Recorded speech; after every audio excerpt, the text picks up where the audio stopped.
Hello and welcome to our latest news update. Today we have some interesting stories to share with you. First up, a tragic incident at Diamond Ranch Academy where a teen died after vomiting for days due to an infection. Moving on, A heartwarming story of a mother who won a $2 million jackpot after paying for her daughter's cancer treatment. in international news, Belgium destroyed a shipment of American beer due to their objection to the "champagne of beer" slogan. Finally, Lego has broken ground on its first U.S. manufacturing facility.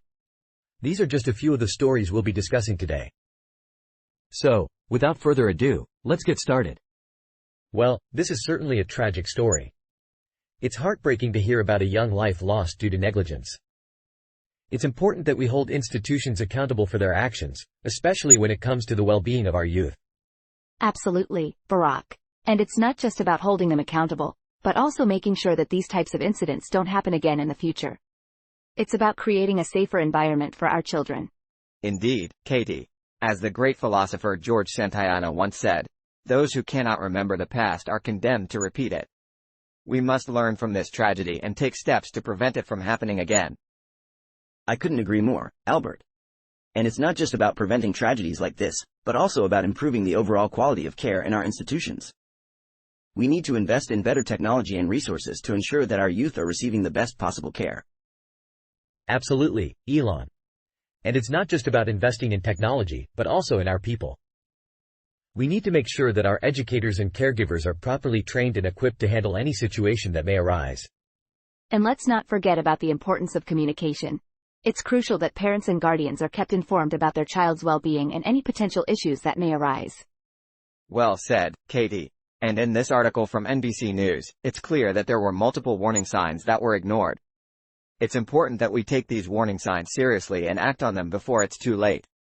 Well, from a tragic story to a lucky one, it seems like karma is really playing a game of rock, paper, scissors today. Let's hope the next news segment is about a puppy winning the lottery. Good evening and welcome to our news segment.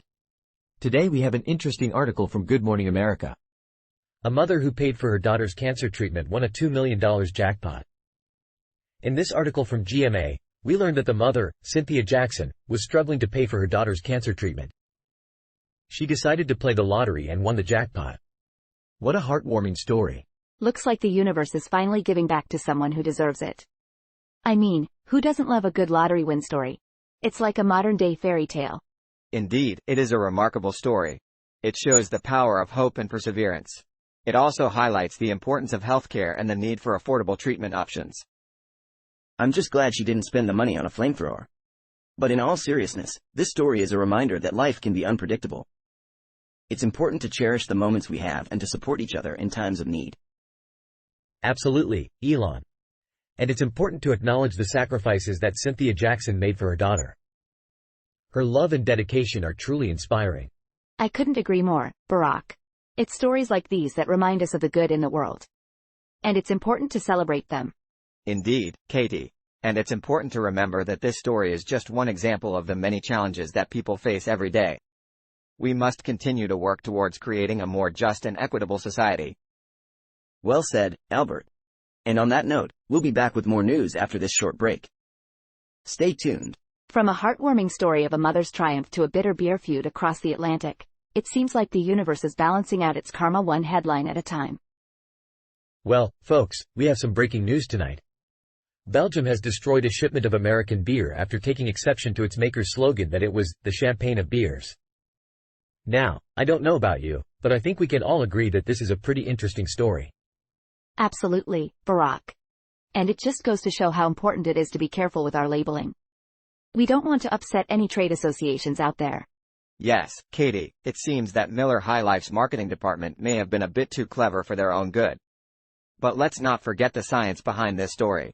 The term, champagne, is a protected designation of origin, meaning it can only be used for sparkling wine made in the Champagne region of France. That's right, Albert. And it's not just champagne. There are many other products that have protected designations of origin, like Parmesan cheese and Scotch whiskey. It's all about preserving the unique qualities of these products and ensuring that consumers know exactly what they're getting. And let's not forget the role of trade associations in all of this.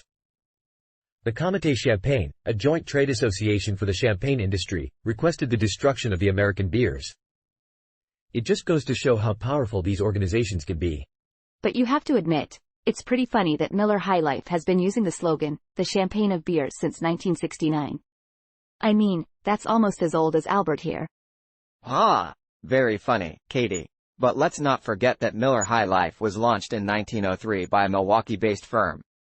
That's over a century of brewing history right there. And who knows, maybe they'll come up with a new slogan that's a bit more accurate. Well, it looks like Belgium won't be toasting with Miller High Life anytime soon. But fear not, America, because we've got something even better brewing. Lego bricks made right here in the USA. Well, breaking news, folks. LEGO has broken ground on its first U.S. manufacturing facility in Chester, Virginia.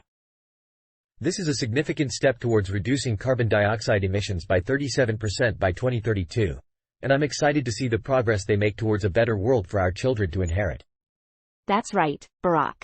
The $1 billion, 1.7 million square foot site will house 13 buildings and employ more than 1,700 people in molding, processing, and packing machinery once completed. It's great to see companies investing in the future of our planet.